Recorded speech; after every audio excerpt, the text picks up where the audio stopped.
सच्चिदानंद सद्गुरु साईनाथ महाराज की जय। ओम साई राम। मित्रों, आज का ब्लॉग आप सभी लोगों के लिए विशेष लाभकारी, कल्याणकारी और चमत्कारी है।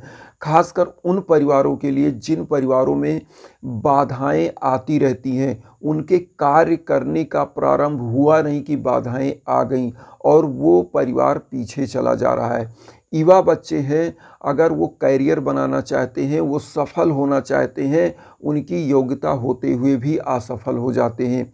बिजनेस है, बिजनेस अचानक से उनका डंप हो जाता है, या कोई कार्य करना चाहते हैं, बिजनेस में कुछ लगाना चाहते हैं, पैसे का कलेक्शन करते तो हैं लेकिन वो अनर्गल कामों में खर्च हो जाता है और परिवार एक एक पाई का मोहताज हो जाता है। तो आज जो हम उपाय लेकर के आए हैं, ये ऐसा उपाय है जिसको कर देने मात्र से 2 मिनट का उपाय है और आपके समस्त परिवारों के भाग्य का सूर्य उदय हो जाता है। ऐसी मान्यता है कि घर की समस्त निगेटिव एनर्जी समाप्त होती है और पॉजिटिव एनर्जी आ जाती है और परिवार का एक एक बच्चा, एक एक सदस्य अपने अपने क्षेत्र में सफल होता हुआ दिखाई देता है।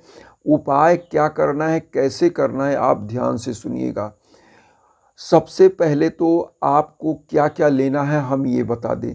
आपको कपूर लेना है। आप 6-7 रुपए का कपूर ले लीजिएगा। कपूर जो आपके घर में पूजा आरती में यूज होता है, आपके घर में होगा तो वो कपूर ले लीजिएगा। और 3 लौंग का फूल ले लीजिएगा। लौंग आता है तो लौंग भी पूजा पाठ में यूज होता है, घर में मसालों में यूज होता है। आप लौंग घर में होगा, साफ स्वच्छ लौंग ले लीजिएगा। और एक सरसों का दीपक आपको लेना है और धूप बत्ती आप ले लीजिएगा, क्योंकि पूजा करते हैं तो घर में धूप बत्ती भी होगी। तो इतना चीज़ आपको ले लेना है और नहा धो करके पीले आसन पर बैठना है। मैं बार बार बताता हूँ हर पद्धति में, क्योंकि बृहस्पतिवार का जो उपाय होता है उसमें पीले आसन पर ही बैठना चाहिए। और पीले आसन पर बैठिएगा। एक आप छोटा सा कोई पात्र ले लीजिएगा, चाहे जो बड़ी वाली दिया आती है मिट्टी वाली वो ले लीजिएगा, या कोई भी ले लीजिएगा, क्योंकि उसमें अभी मैं आपको बताऊं इसी में एक उपाय करना रहेगा। तो अब आपको करना क्या है, सबसे पहले आप बाबा के लिए जो भी डेली पूजा करते हैं वो आप कंप्लीट कर लीजिएगा, क्योंकि अपने आराध्य के लिए कोई भी उपाय करने से पहले जो डेली पूजा होती है वो हो जानी चाहिए। वो पूजा कर लीजिएगा।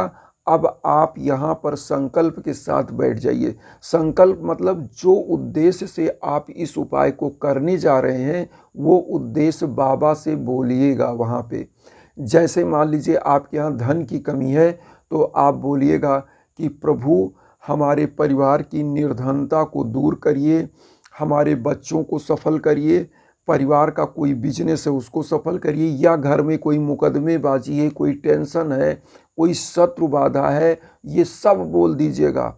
एक उपाय में सब कुछ सही हो जाएगा, मैं आपको बता रहा हूँ। और ये उपाय एक चीज़ और बता दूँ, आपको 3 बृहस्पतिवार करना है। 3 बृहस्पतिवार, केवल बृहस्पतिवार। अब करना क्या है, आपको एक मंत्र बोलना है 3 बार, ओनली 3 टाइम्स, 3 बार बोलना है। कौन सा? ओम अनंत कल्याण गुणाय नमः, जो हम आपके स्क्रीन पर भी दे रहे हैं, आप आराम से देख के पढ़ सकते हैं। ओम अनंत कल्याण गुणाय नमः, ये 3 बार बोलिएगा और 3 फूल लवंग जो है वो बाबा के श्री चरणों में चढ़ा दीजिएगा। उसके बाद अब आप करिएगा क्या, आप साईं बाबा का 11 वचन 3 बार बोलिएगा। ओम अनंत कल्याण गुणाय नमः 3 बार आपने बोला, साईं बाबा का 11 वचन 3 बार बोलना है। और इस कपूर को और जो आपने लवंग लिया है उन लवंग को, एक जो आपने हमने बताया था पात्र ले लीजिएगा, चाहे मिट्टी का बड़ा वाला दीपक ले लीजिएगा, चाहे कोई स्टील की कटोरी ले लीजिएगा, आप जिसमें आरती करते हैं बाबा का वो आपको लेना है। अब आपने सब पूजा पहले जो डेली रूटीन की थी, अब यहाँ पे आपको इससे आरती करना है। लवंग को कपूर के ऊपर रखिएगा और इसमें आपको क्या करना है कि रख देना है। तो सबसे पहले आप अब क्या करिएगा, जो तेल का आपने दीपक लिया है उधर जला करके साईं बाबा को दिखा करके और नीचे साईं बाबा के श्री चरणों के पास अपने दाहिने तरफ उस दीपक को रख दीजिएगा। रखने के बाद आप क्या करिएगा कि धूप बत्ती वगैरह सब कुछ जला दीजिएगा, वातावरण सुगंधित हो जाए। क्योंकि ऐसी मान्यता है जहाँ पर सुगंधित वातावरण होता है वहाँ पर मन प्रसन्न होता है और आस्था और जागृत होती है, इसीलिए धूप बत्ती अगरबत्ती जलाई जाती है। तो ये जलाने के बाद अब आप जो उस पात्र में कपूर और लौंग लिए हैं उसको आप जलाइए और इससे आप आरती करिएगा। आरती इसी मंत्र को 21 बार ऐसे जितनी बार आप बोल सकें, ओम अनंत कल्याण गुणाय नमः, ओम अनंत कल्याण गुणाय नमः, ओम अनंत कल्याण गुणाय नमः, ओम अनंत कल्याण गुणाय नमः। ऐसे ही आप 11 बार, 21 बार, 51 बार, मतलब ऐसे ही पढ़ना है। क्रम याद रख लीजिए, या तो 11 बार पढ़िए, या तो 21 बार बोलिए, या 51 बार बोलिए, या 101 बार, 108 बार, ऐसे ही बोलना है। इतना बोलने के बाद अब आप इस जो कपूर और लवंग जला के इसको बाबा के श्री चरणों में रख दीजिएगा। रखने के बाद अब आपको करना क्या है, बाबा के सम्मुख इस प्रकार से ध्यान करके बैठना है। जो भी समस्याएं हैं आपके परिवार में, कोई संकोच नहीं, कोई कुछ नहीं, सब कुछ बोलिएगा, क्योंकि आप बाबा से बोल रहे हैं। बोल दीजिएगा कि प्रभु मेरे परिवार में ये समस्याएं हैं, इसके निदान के लिए मैं ये संकल्प लेके उपाय कर रहा हूँ और इस चीज़ को मेरे पूरा करिए और हमारे परिवार की भाग्य बाधा को समाप्त करिए, घर की बाधा को समाप्त करिए। और मैं आपको बता दूं कि इस उपाय को करने के बाद जो आपने दीपक जलाया लवंग का और कपूर का, तो लौंग जलने के बाद उसमें थोड़ा सा बचेगा, तो जो इसका कोयला, इसका राख बचेगा उसको आप कलेक्ट कर लीजिएगा। अब मैं बता दूं, ये इतना ज़बरदस्त आपको एक एनर्जी वाली उपाय मिल जा रही है। इसको आप एक कागज़ में रख लीजिएगा। कहीं भी कोई परिवार का सदस्य जिस दिन भी जाए, इसी का तिलक कर दीजिएगा और फिर बताइएगा कि धन की कभी कमी होगी, या जिस उद्देश्य से परिवार जा रहा है, मान लीजिए कोई जा रहा है किसी मुकदमे में, इसी तिलक करा दीजिए इसी चीज़ का। अगर कोई एग्ज़ाम देने जा रहा है, कोई बच्चा अपने कैरियर के लिए, उसको तुरंत इसी का तिलक करवाइए। कोई इंटरव्यू देने जा रहा है, इसी का तिलक करवाइए।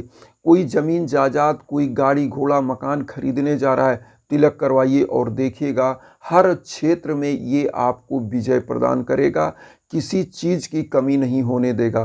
क्योंकि ये उपाय बहुत ही ज़बरदस्त है। जो भी ये परिवार उपाय करता है वो परिवार हमेशा, एक चीज़ तो जान लीजिए, करोड़पति बनने से तो कोई रोक नहीं सकता। मैं आपको बता दूं, मेरे घर में ये इसी चीज़ का, इसी मंत्र का हवन होता था। मैं आज आपको बता दूं, इसी मंत्र का मेरी माताजी खुद जो है हवन करती थी। और किस प्रकार से करती थी वो, ये जो हमने आपको मंत्र बताया, ओम अनंत कल्याण गुणाय नमः, इसमें स्वाहा लग जाता है लास्ट में। कैसे?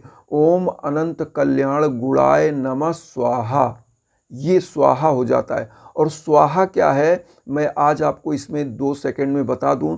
स्वाहा अग्नि देवता की पत्नी थी, इसीलिए कोई भी मंत्र अगर आप कर रहे हो, अगर उसका हवन करना चाहो, तो हवन में जो मंत्र आप कर रहे हो, जैसे जाप के लिए करोगे तो केवल नमः लगता है, और स्वाहा लगा दिया तो वो मंत्र हवन के लिए हो जाता है।